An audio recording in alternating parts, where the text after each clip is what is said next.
Good afternoon and morning. Welcome to another webinar hosted by the American Chair on Technology, Innovation and International Regulation. My name is Esther Zalin Adu, and I will be moderating today's discussion. Before we start, I would like to mention a few words about the chair.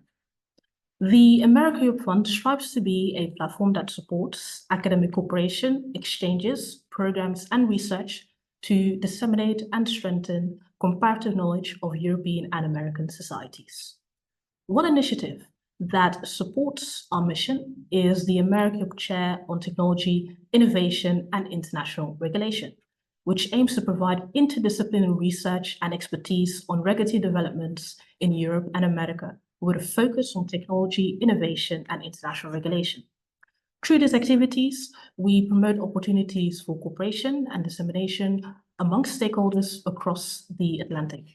As you can see, today's webinar is a bit different, but we are of course joined by Ms. Evie Fuel, who is the Global Policy Director at Credo AI, a AI governance platform. Prior to Credo AI, she worked as an advisor to the delegation of the European Union to the US and the EU delegation at the Informational Technology Industry Council. Then, of course, we are joined by Dr. R. David Edelman, who is the IPRI Distinguished Fellow at MIT and a non-resident senior fellow at the John L. Thornton China Center at the Brookings Institution. He is also the president of the Washington-based NGO, the Institute for Education. Today's discussion will center on the complex AI policy landscape coordinated by the G7 through the comparative perspectives of the EU and US. Since 2013, the G7 has remained an important platform in the Transatlantic Alliance to coordinate policies and principles in the Transatlantic Alliance to coordinate that will form part of a global governance framework for one of the most consequential technological developments of this decade. Therefore, we could not be more delighted to organize this timely debate with the Institute for Education. So before we start, I'd like to give a floor to our fund's co-chair, Mr. De Waters, the former ambassador of the Kingdom of Belgium to the United States, who would like to provide a brief remark about the Institute's mission and partnership with the fund. Hello, everyone, and thank you, Esther, for giving this opportunity to share how much we appreciate the Institute of Education in Washington, D.C. and the partnership with the wonderful people that run it. It was in September 2016 that I first met the founder and CEO at the time, Coach Kathy Kemper, and her late husband, Jim Valentine. When they told me that they got engaged in the house we were living in, that information sparked an emotional attachment and also followed by great friendship and collaboration with the Institute. Within a month after that conversation, we organized together a first event at home, and we never stopped for 4 years. Journalists, policymakers, former chiefs of staff of the White House, members of cabinet, we hosted them all, always in close collaboration with Coach Kathy Kemper, with Professor Edelman, and with the Institute. The Institute may be small, but it has influence, especially in the niche I found of innovation, technology, and science. In January of last year, together with Professor Jan Wouters, we undertook the first academic tour across the United States on behalf of the America Europe Fund. And we thought it was natural to propose to the Institute of Education a partnership agreement between the AF and the Institute. Professor David Edelman and Coach Kathy Kemper kindly agreed. We signed, and again, within a week, there was an event where we could join one of these wonderful activities of the Institute in Washington, D.C. And today, we are so happy to host this joint webinar, and I'm so pleased that we can have this transatlantic dialogue, of which there are too little. So thank you, Institute for Education. Thank you, Coach Kathy Kemper. I know you're there. Thank you, David Edelman. And thank you to all of you for being here and for attending and participating in this webinar. Esther, over to you. Many thanks, Ambassador, for your kind remarks. And with that, I'd like to start today's. Could you tell us, the audience, some of the motivations or events that prompted the G7 to develop its own AI governance framework, especially what key events precipitated this kind of policy drive? We'll start with Evie, then David. Wonderful. Thank you so much, Esther. And thank you, Ambassador. Thank you to the America Europe Fund. And thank you to the Institute for Education, Coach Kemper, David, good friends of mine. I'm very fortunate to count them amongst my friends and colleagues. So thank you so much for hosting today. I'm very excited for this discussion. I think it's really relevant, particularly as we talk about common ground and kind of making sense out of everything that's happening in the world on AI policy. So thinking about the run up to the publication of the G7 AI principles in May of 2023, I think working backwards, also pulling apart some of the threads on the industry side, the enterprise side, all the way back to 2015 when OpenAI was founded, I think is an interesting kind of perspective to have of when we talk about ChatGPT kind of being the watershed moment of the public being very engaged and therefore different governments becoming very engaged in its governance. It's important to also consider the timeline of ChatGPT's own development. So I would say one of the important events prior to the G7 principles is actually the formation of OpenAI in 2015. Then in 2018, you have the release of GPT-1, the first OpenAI model that had about 117 million parameters, which I think at this stage looks very small for the model, but at that time, I think was very impressive. Then in 2019, after some of these initial large language models have started to percolate into the public discourse, you have the OECD principles on AI, which were very much a guiding light for a lot of policymaking and governance in terms of what are the core requirements that we should be looking at, how to protect fundamental human rights in an AI-enabled and a digitally enabled world.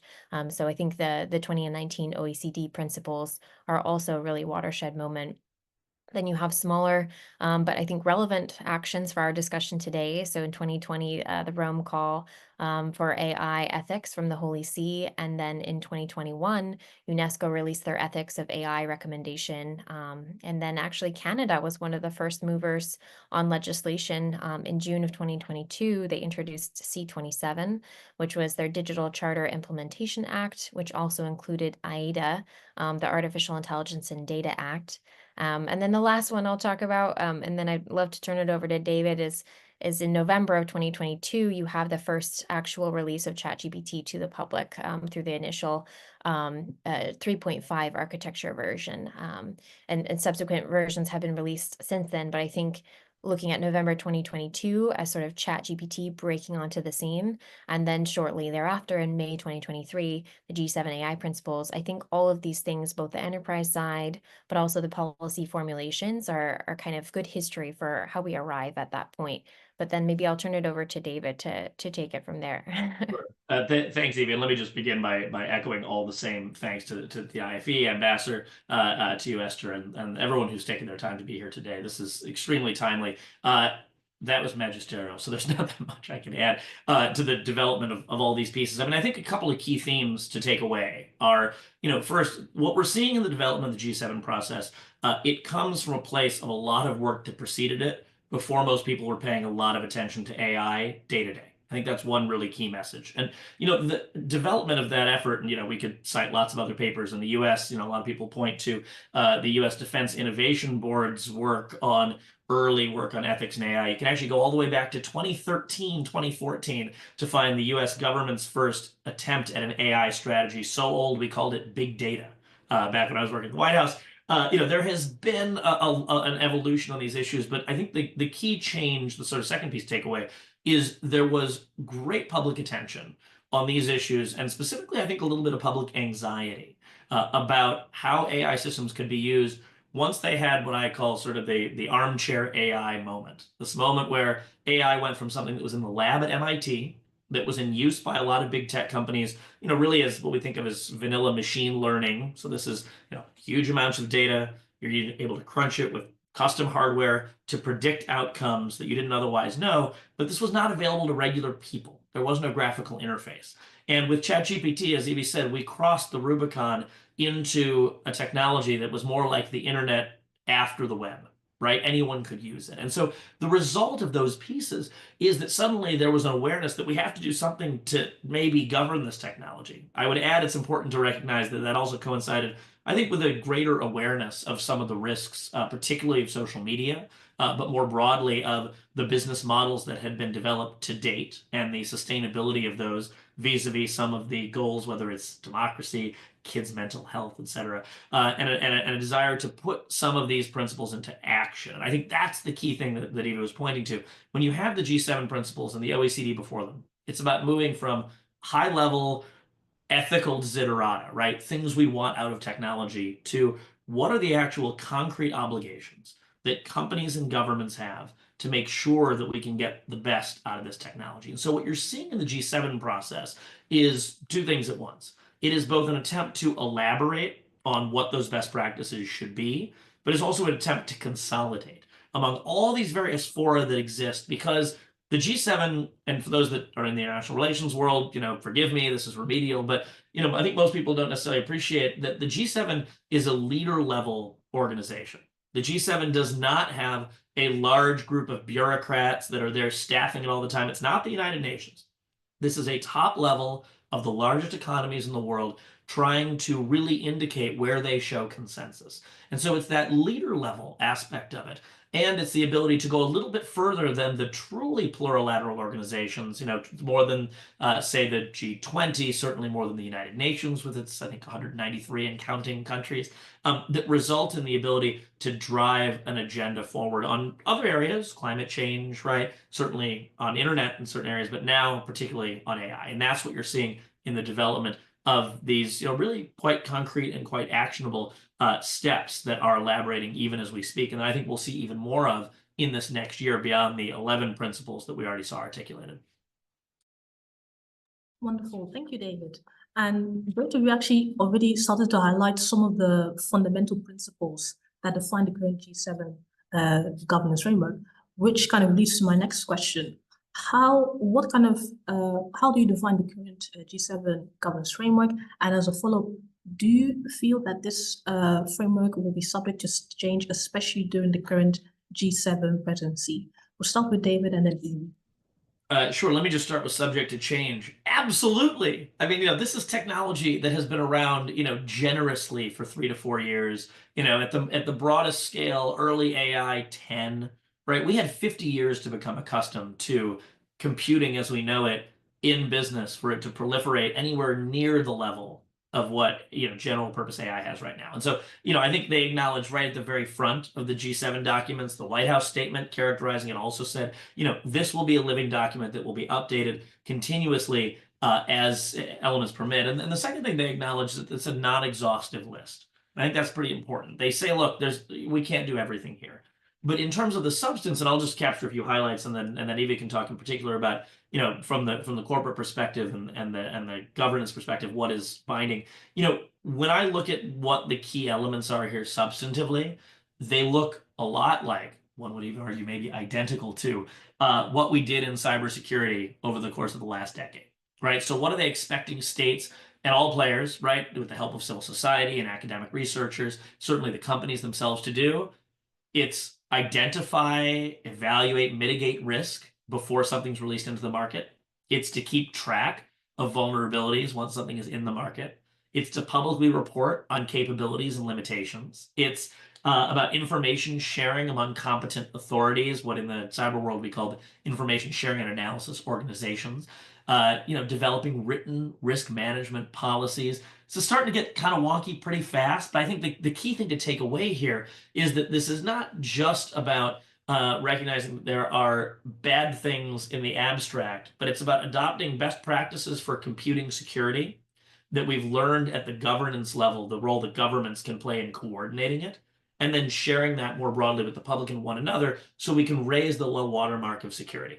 And I would note, just parenthetically, I'm a little disappointed, editorializing here, that, only by principle, I think it's 8, do we get to let's make sure we're focusing AI on areas that can have the greatest impact for society in a positive sense, in areas like climate, in areas like helping the most vulnerable populations, in areas like, working with refugees and others.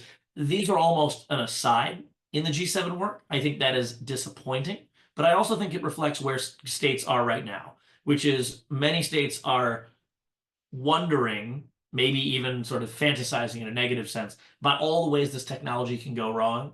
But they need to have the opportunities to see more and more how this technology is being used, as it is very concretely in some important ways, particularly to help people who are less advantaged technologically or have access to less information take action on it. And so, if I were to guess where things might go from here, I think there's an opportunity, but also a challenge to maybe emphasize the ways in which the G7 governments, with their immense resources, can actually focus the AI governance work on not just mitigating the harms. That's critical. That's got to important. It's very important, but also marshaling their tremendous finances, their tremendous corporate resources, and frankly, their tremendous leadership in the technological space towards guiding the market to solve problems that are very real and important, and frankly implicate the whole world right now. But on that, I know Evie's done a lot of work in helping to both mitigate the harms and also give companies and entities the confidence to work on this technology. So Evie, tell us a little bit more about that.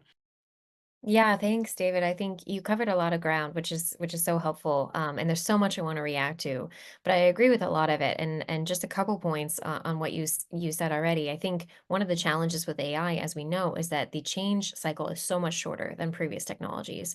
So when policymakers and governments look to things like standards, something that draws a definitive line in the sand that says this is what a good AI system looks like, it's very hard to do that because it's changing constantly. So the underpinnings of what good governance looks like, I think, have to change themselves as well, right? We have to have faster standards making. We have to have more engaged standards making.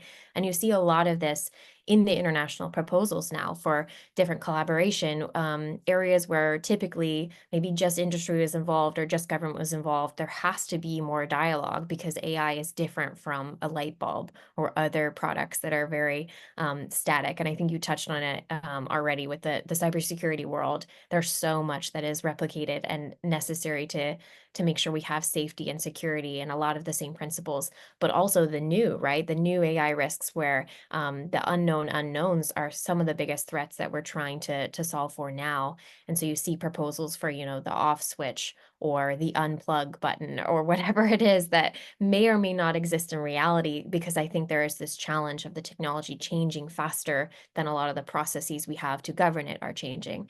But from an enterprise perspective, I would say the biggest thing that we suggest enterprises focus on is the common ground. So when you're a multinational, large global corporation and you're operating in these different jurisdictions, you're operating in different markets, you have to have an AI governance strategy that's not very brittle, that's not, tied to just the state of Colorado or just the European Union, right?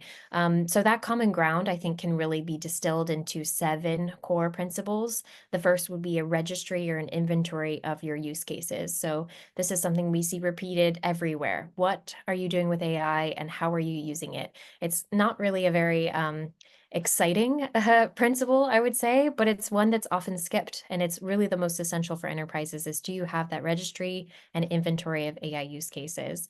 Second would be AI system tests. Third, human oversight. Fourth, independent evaluation.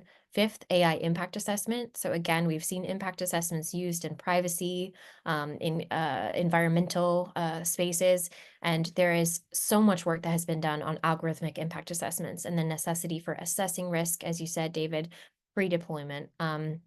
And then 6 would be public notice or transparency. This takes various forms, and I think this is where there's a lot of differentiation regionally and jurisdictionally as to what constitutes public notice or what is good, what good transparency looks like. But there needs to be some element of this in your enterprise AI governance plan. And then the last and probably most important point is ongoing AI risk management. So again, how are you deciding what your plan will be when something goes wrong? So not expecting that nothing will go wrong or that you have an unbiased system that will always be performing at the way that you'd like it to be, but actually expecting things to go wrong and having a risk mitigation plan in place is really an essential element, I would say, for effective enterprise AI governance.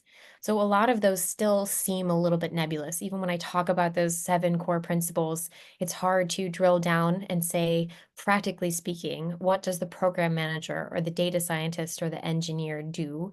And I think that's where you need to invest in AI literacy. So staffing at the enterprise level, making sure that there's an understanding of how to interpret different things when you're talking about parameters, when you're talking about floating point operations per second. There needs to be that level of understanding for someone at the enterprise level, which can be explained and shared across the organization.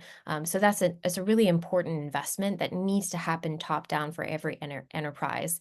I think we often think that there's someone who should be in charge of AI, ethical AI or responsible AI, but that's really a challenge for enterprises in a practical level. They need everyone to be engaged, just like when you start a new job and you do the phishing training. Make sure you're not clicking emails that you shouldn't be clicking, or understand basic cybersecurity principles. We need this training for everyone at every enterprise to understand and be able to use AI. And then I think another thing that we advocate for, obviously at Credo AI, is tooling platforms. So if you're managing 600 generative AI use cases and it's a critical part of your enterprise use of AI, you need to be able to have that oversight, the holistic view into all of your use cases, how they're interacting with each other, different risk mitigations that you can put in place, different tests that you can apply, and ensuring that you have people checking and signing off on different elements of that AI value chain, which tools like Credo AI, different tooling platforms can help provide to enterprises to have that ongoing AI risk management. So I'd say on a practical level, those 7 principles are really the common ground. Last thing I will say on this point is that there is a focus very much on high risk AI. And here we see alignment too, right? There's so much that's similar even between the EU AI Act and the US Office of Management and Budget procurement guidance on AI. The EU AI Act has the high risk use cases, and the OMB guidance has the safety impacting and rights impacting AI. And I want to point out that there's a lot of overlap there. So thinking about which AI use cases are going to have extra requirements, are going to have extra tests, differentiated transparency reporting, it would be AI use cases in health, physical safety, critical infrastructure, public benefits, immigration, law enforcement, things like emotion recognition, education, employment, housing. All of these things are very similarly treated in those differing jurisdictions. So I would say that's another area of common ground, but I'll stop there. Many thanks, Evie. And that brings me to my next question, especially relating to Italy's G7 presidency, where it announced earlier this year that it would aim within its agendas to kind of tackle the risk of AI. So to our panel, could you tell us a bit more about this, especially the proposed framework or expansion of existing policy instruments? I believe Evie already touched about some of the overlap between the EU and US kind of respected regimes, but especially from the G7 side, there is definitely a focus on public sector services, especially if we read the output of the ministerial meeting, which was held last week. So we'll start with Evie, then David.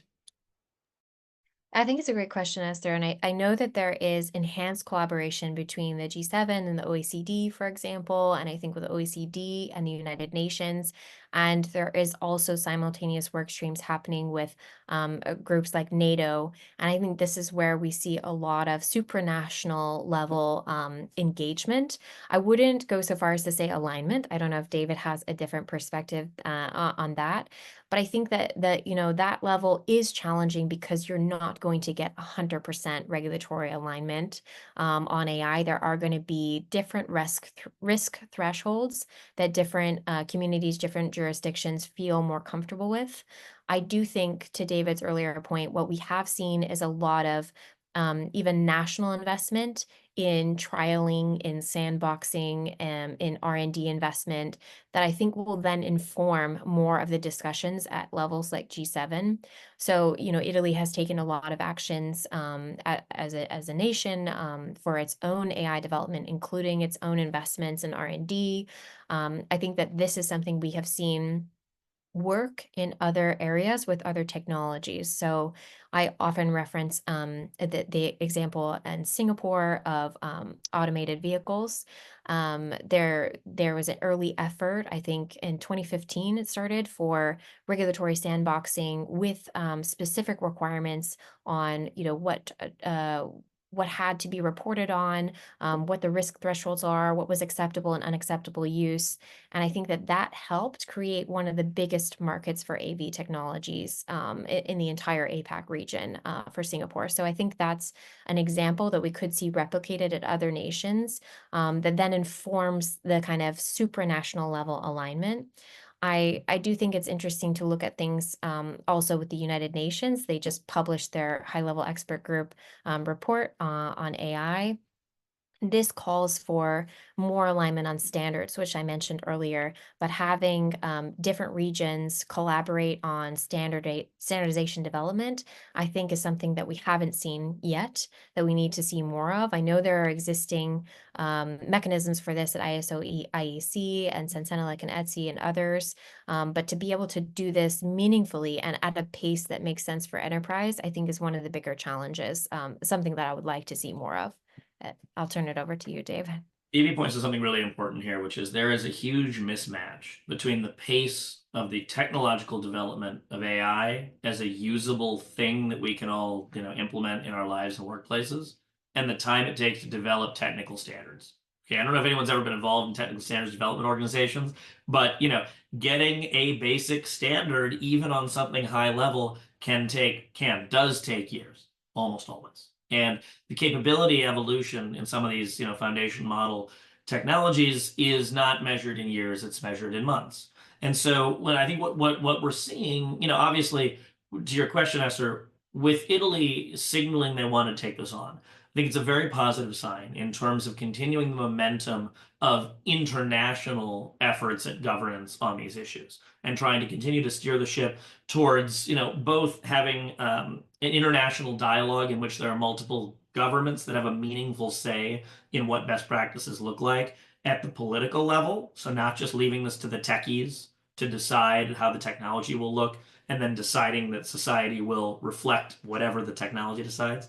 But secondly, and I think importantly, ensuring that this is a conversation that will persist to keep the attention of high-level governments to the extent they need to swoop in and take action on areas that are not yet contemplated here. Because I see this as a rather little c conservative document. Much of what is characterized here and probably in the next year in Italy will reflect decent practices, will reflect what is sort of expected, is unlikely to break completely new ground here.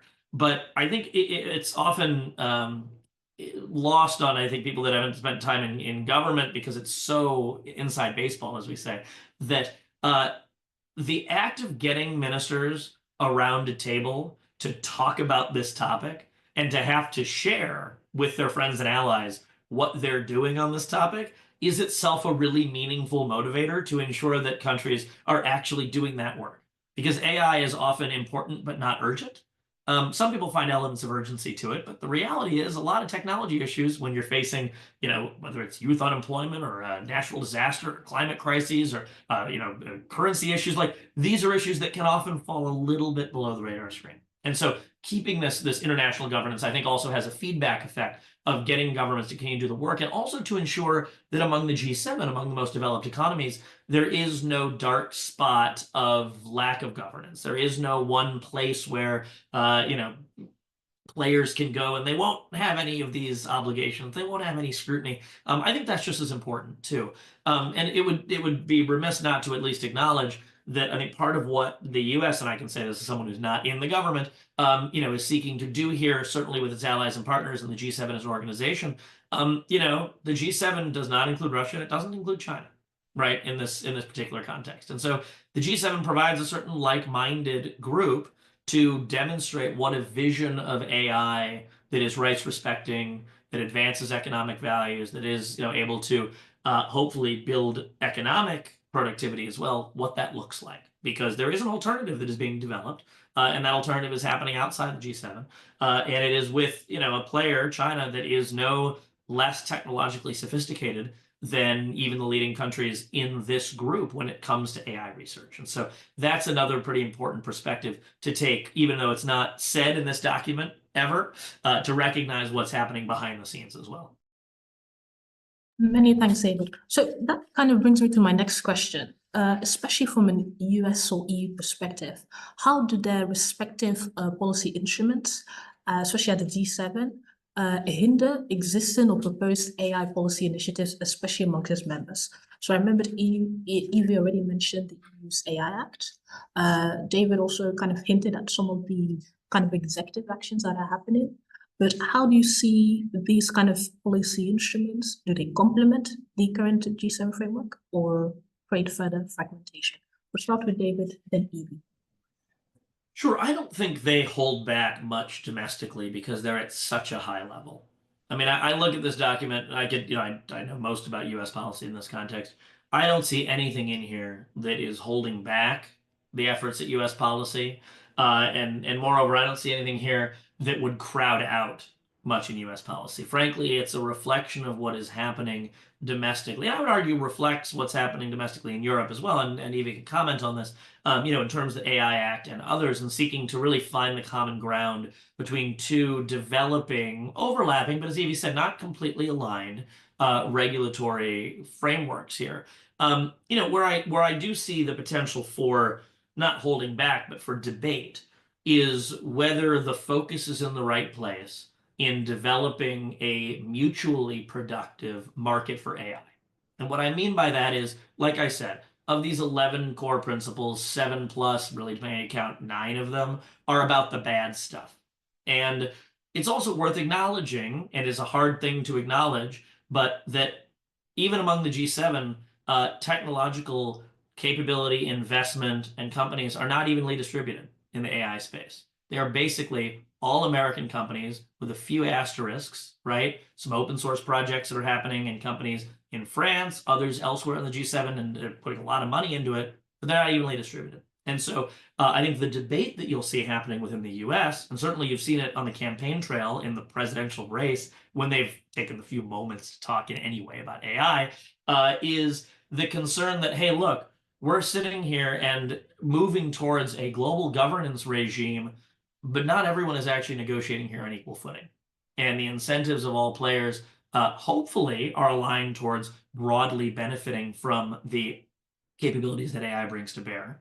But it's not hard to imagine how there may be efforts in some in some context of international conduct right now and some of the international negotiations to hold back AI progress so that others can keep up. In the same way that when you had a bunch of eminent AI scholars and others come together to sign a letter saying there should be a pause on AI development, well, a lot of people also said that was just about Elon Musk wanting to hold back some of the other companies so that his company had time to catch up. Now, I'm not here to say which one is true, but it is the case that this is going to be an ongoing source of debate, and I would argue one that people haven't focused quite enough on. These are real dollars, real companies, real markets, and governments will play an important role in talking about the governance at the margins when it involves national security issues, but the market shaping piece, that really has not been deeply weighed in on in the G7 process, or I would argue most other elements of AI governance at the international level as well. And maybe there's some reasons behind that. Yeah, I think just, I don't know if I should build on what David said, Esther. Okay. I think really, really great points, David. And I think one thing that's kind of underlining all of it is the competition aspect. I think so much of this hype around AI specifically has been about outcompeting, outpacing, winning. And I think that is kind of the I guess the challenge that we see, that regulators are facing, oftentimes is this push and pull between innovation at all costs, or winning and competition at all costs, or regulation that the common refrain is that regulation hinders innovation. So regulation that slows everything down, that stops all this progress, that inhibits things, that creates losers. I think that that is really a dangerous dichotomy that we don't need regulators to engage in, and that would be my hope for a lot of the discussions that happen at these higher levels, like the G7, but also the supranational level engagement through multiple fora. I think it's important to remember that we have to want what we're winning, right? We have to like the society that we are enabling.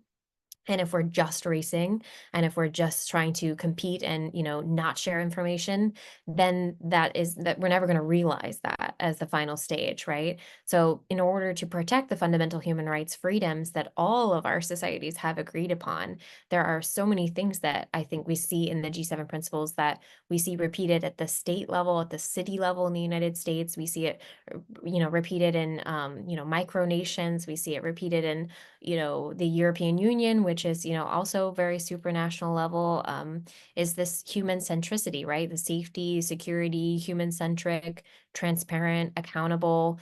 And I think that it's important that this is the focus and continues to be the focus for ways in which different nations that are going to have different risk thresholds, different amounts of investment, different numbers of LLM providers within their borders are focused on, because that is going to continue to create unity at that level.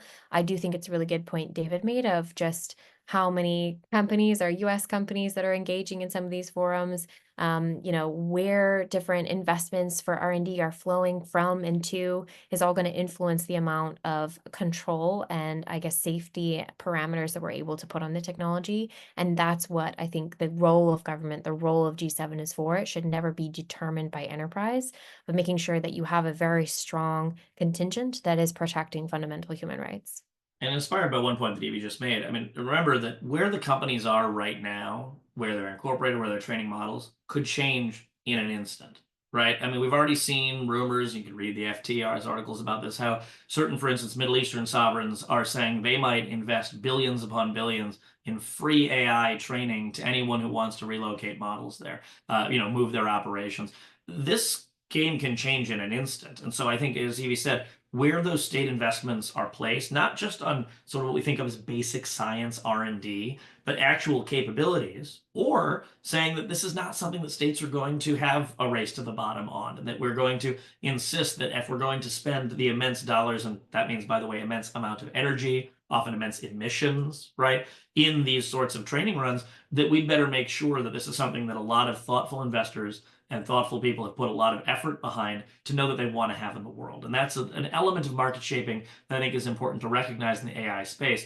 These models don't just get trained on their own. It costs a lot of money, a lot of research, and that's really a question where the computers are.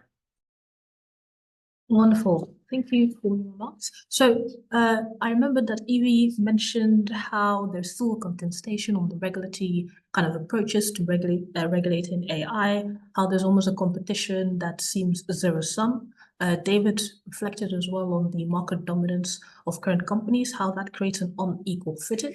So considering all of this, what is the feasibility of a proposed global governance framework that could tackle the risk and also the opportunities of AI innovations for commercial purposes, especially if we consider that there are already existing platforms such as the Global Partnership on Artificial Intelligence, also known as GPAI, or the OECD's AI Policy Observatory. We'll start with Evie, then David.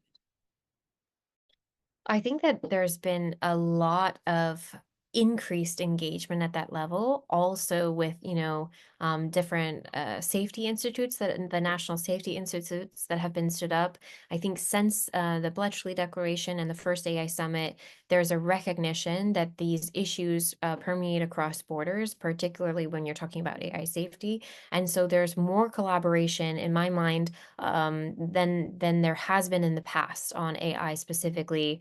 I think where there is a difference and divergence, again, is always going to be there as the different risk thresholds that are acceptable to the communities and societies that exist at the national level.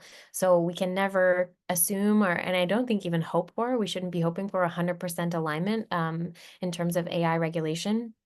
But in terms of global governance of AI, there's so much that is interoperable, and it's critical for enterprises that it is interoperable, that nations agree on, what is an unacceptable or prohibited AI use case. I think we want a lot of agreement on things that should not be on the market, regardless of the market in which they are. And so I think that's one area where there's more alignment than ever. I do think that the coordination of the AI safety institutes is it's hopeful. I think it's very promising for what can happen also with existing institutions like the G7, the UN, OECD, GPI, as you mentioned, Esther. I think all of these need to continue the engagements they have done, but with a renewed focus, and I guess I would say urgency, that maybe can be further facilitated through these new vehicles like the AI Safety Institutes. I do think sometimes just getting together and discussing has an unknown, unexpected outcome, right? The unknown unknowns can also be positive. I was very privileged to get to experience the Trade and Technology Dialogue when it first started when I was at the EU delegation, and there was so much unexpected positive outcome out of that without predicting a global pandemic, without understanding, future conflicts and wars. There was a lot of alignment between the United States and the European Union through the TTC, the Trade and Technology Council, and that dialogue that helped in other ways that were not planned for or expected ahead of time. So just the simple fact of having these dialogues, having these summits, I think is a net positive that will help in this global AI governance. I think to their great credit, governments have done about a decade's worth of work in governing this space in about 18 months. I mean, really, if you look back, I've been working in the space for about 20 years. You look back in other aspects of technology, how quickly they have gotten together to find any type of consensus, to establish specialized organizations with technical expertise, to have those organizations talk to each other, to develop the strategic vocabulary, to put it on the leader's agenda. I mean, this is a lot of work by a lot of people in government who, statistically speaking, none of them were AI people 4 years ago, right? Or very small number. And so to organize that talent and to direct it towards this effort, I think is itself a really important achievement worth recognizing, because it creates, as Evie said, the sort of lattice for those and the foundation for those new challenges to be tackled, right? The institutional piece of this is hard, and getting institutional high-level attention on new technology issues is really hard. Right. And the fact that you had in, for instance, the US case, 100+ page presidential executive order focusing on AI, you know what? You may not agree with a lot of what's in the EO. You might love it. The fact that it got out, signed by the president, 100+ pages, like 12 months after ChatGPT became commercially available, is nothing short of a miracle. Okay, so I think recognizing that there's that institutional piece is really very important. To your question, Esther, will a global governance regime for AI truly obtain? Look, it's anyone's guess. I personally am actually skeptical. I don't know that we're going to have one ring to rule them all, one AI governance regime, one treaty, because my personal take is that AI is increasingly suffused across the economy and across society. And nobody asks, what is the international governance regime for steel? Right? Steel does a lot of different stuff, right? We used to build infrastructure, we used to build weapons, right? No one asks about what is the governance of that. In fact, instead, we look to how are we properly governing the areas in which the technology is being used. And then, as this document says many, many times, the G7, doing a risk-adjusted consideration for what kind of governance we need on top of it. I would also add as a second point, we may be rapidly reaching kind of an interim high watermark for global governance of this stuff. And what I mean by that is, we have raced forward to find consensus. There has been meaningful substantive consensus on these areas. And to go further, it may start to expose some of the fissures in the relationship or just different priorities, right? Different countries care about different things here. And it may be that a lot of the hard, difficult work that needs to happen next of governing individual AI use cases or placing bets on particular research areas, those might happen more bilaterally, trilaterally, as opposed to plurilaterally at the G7 or multilaterally at a place like the UN. But that isn't a bad thing. Where we are right now, I would argue, is this moment of what I call constructive chaos. And this happens with new technologies where every international organization wants to play a role, where there are more conferences than Evie could possibly go to all day. And it's like there's incredible demands on everyone who's doing this. That's not a bad thing because it's creating a lot of dialogue, as Evie said, to build to new areas and identify new and sort of emerging priorities. But I think one of the areas that the US Congress has been humbled on and is learning in real time is that you're not going to have one AI bill.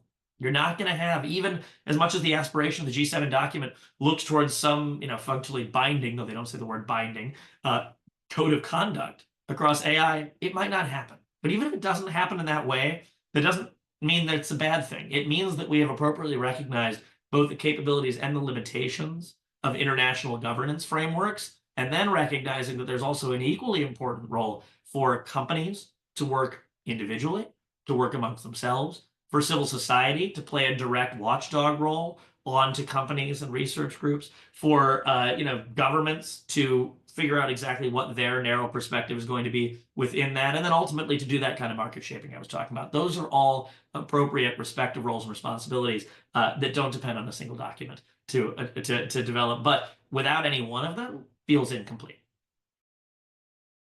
Wonderful.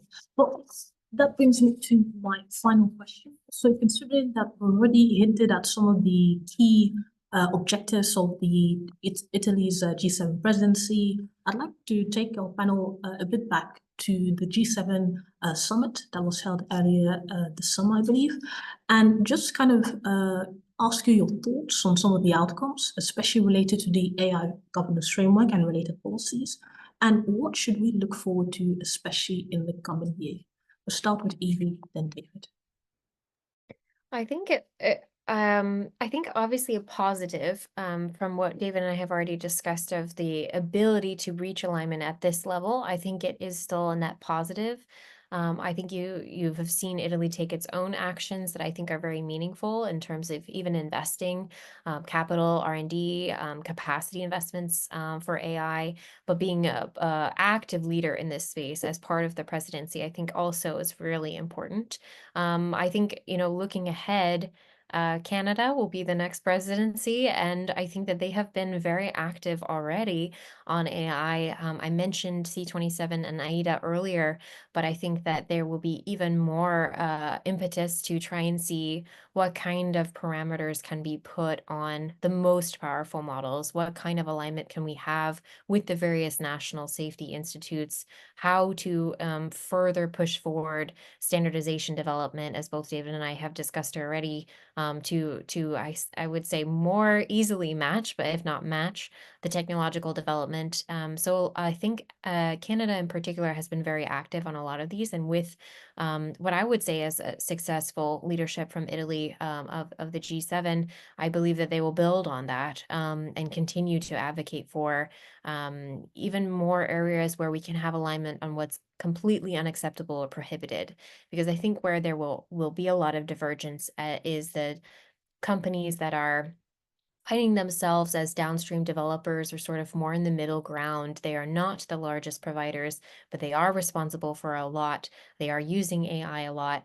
That's where we may see a lot more divergence, a lot more national action and more schisms at the global level. But in terms of what is just completely unacceptable use or things that should be prohibited, we may see more alignment from that, more action from Canada on this. And they have such a hub in Montreal, but elsewhere of a lot of AI professionals, a lot of development, a lot of AI ethics research. So I'm very hopeful, but I'm curious to hear David's thoughts. Very thoughtful as always, and I would not hasten to disagree with it.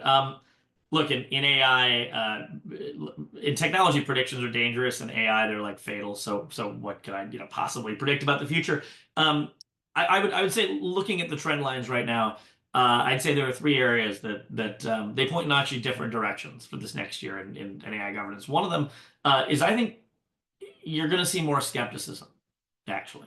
I mean, if you look at, we've reached, as I said, significant consensus, a lot of great work, a lot of documents have been produced with, frankly, not all that much oversight or political pushback by those that haven't spent their days focusing on this issue.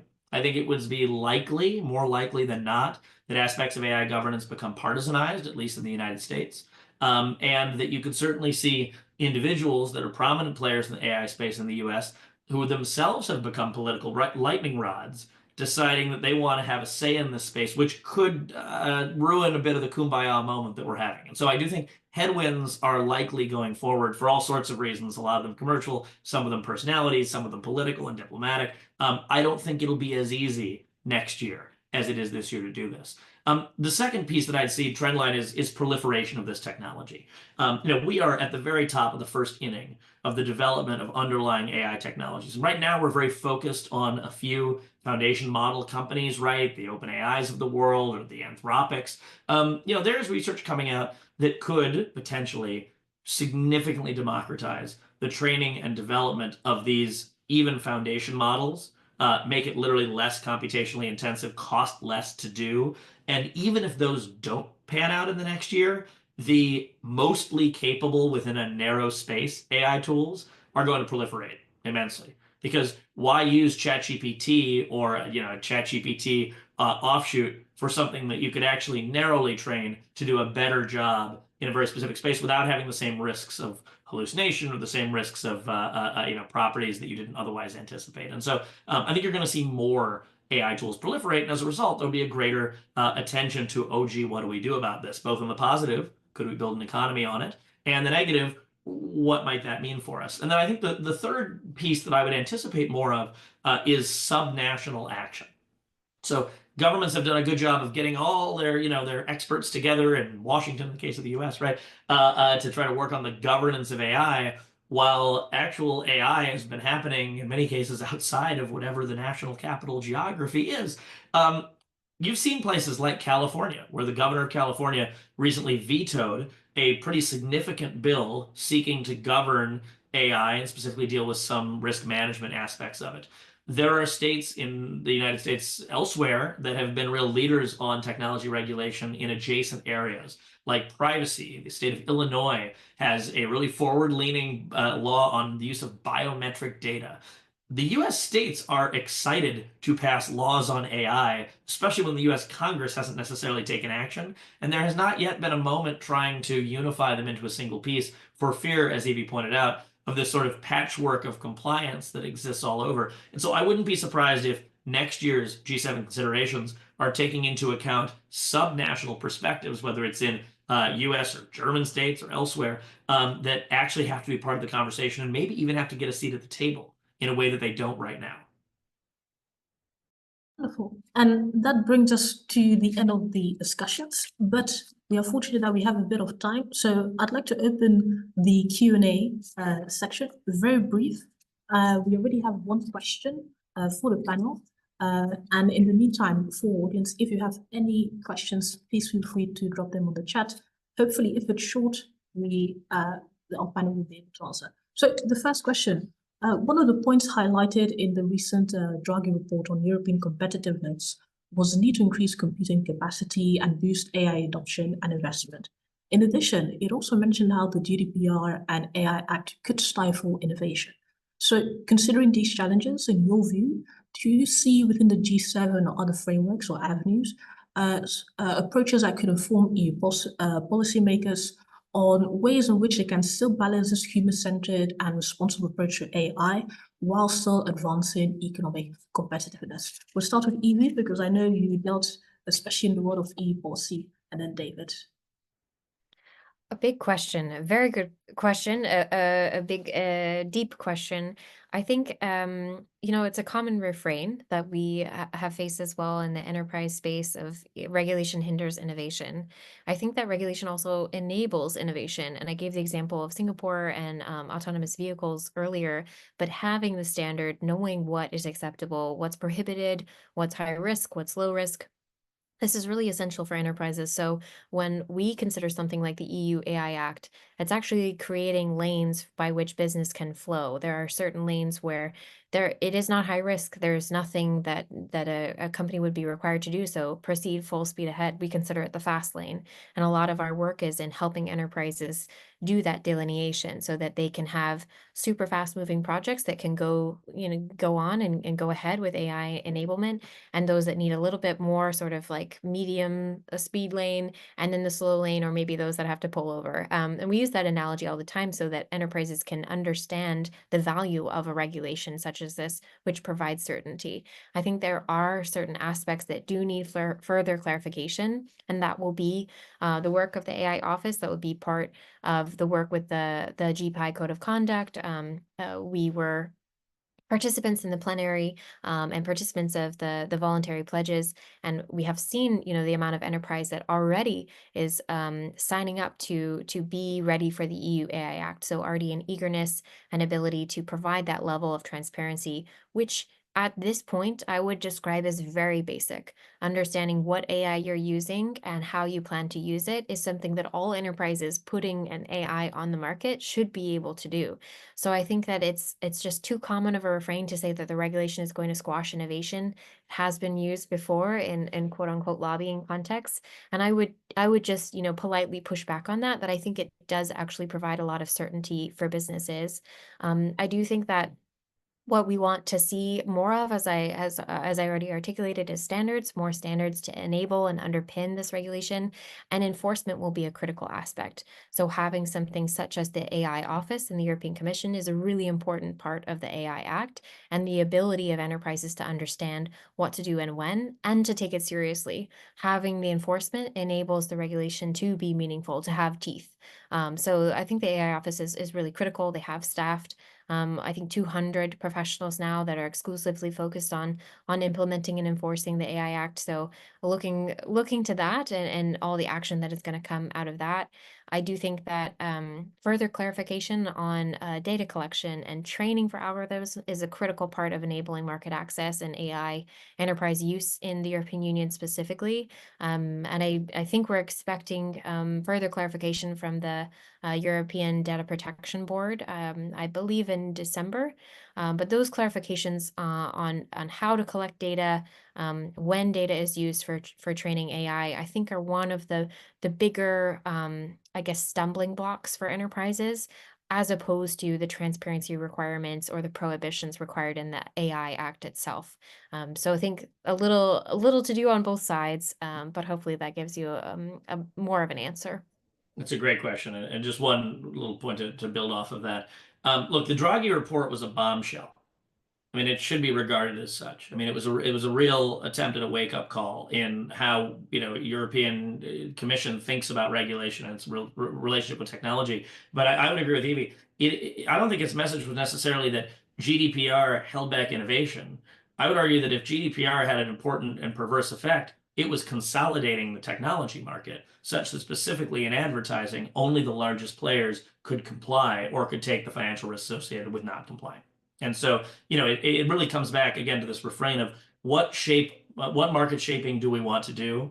What is the ultimate desired outcome here, even before we get to conversations about, the integrity of a democracy? Literally, what should be permitted? Where do we want, if we could help private capital focus in a particular area that would build our GDP, would deliver social outcomes we want, what would those look like? And, I think Eva's given you some great examples of, look to areas where without the guidance and the clarity that you can call it regulation, you could call it enabling law, you could call it whatever, without some sort of guidance from government, private capital won't invest. Because there are two economies happening right now. There's what you're seeing in the stock market, and then there's what's happening in private venture investment. And they do not have equal risk tolerances. And we're coming out of an era of historic risk intolerance in private capital, particularly venture capital, where the great deals got done, but only barely, and the good deals didn't get done. And so we also have to think about what can we do at the government level and supporting government to identify those particular places where a little bit of intervention, a little bit of clarity can actually unleash a market that would be of great value.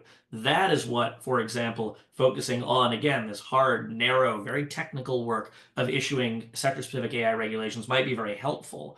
rather than getting hung up on what is the one ring to rule them all, as GDPR attempted to with privacy, and has these often pernicious market effects. Now, GDPR also did some important work in lowering, raising the low watermark of privacy protection, not just in Europe, but in the US, where by default now, GDPR-like levels of protection are the norm, but at what cost? And so I think that's the kind of trade-off that we're going to have to look ahead. The G7 is not a substitute for that. It is a clearinghouse for areas of general consensus, but it has allowed another vehicle to exist for a sophisticated conversation, particularly a sophisticated market conversation among economies that are thinking about growth and are thinking about ensuring that they can, for instance, bring up labor productivity with AI to use it as a tool for its maximum benefit, and making sure that we're taking the necessary steps to prevent those harms, even before in many cases we've seen some of them materialize. Wonderful. And I think we should leave it there, because unfortunately we have reached the end of today's discussion. But I'd like to extend my thanks to our panelists, Ms. Evie Fuel and Dr. David Edelman, for their insights and expertise into this very timely discussion. I really feel that there should be a part 2, because the discussion was so rich. So I hope our audience has enjoyed today's discussion, and also thank you for your presence. And with that, I'd like to close this discussion. Thank you so much again, Evie and David, for your expertise, and you, our audience, and have a wonderful week. And I'll see you all next time. Thank you. Thank you very much. Thank you. Thank you so much.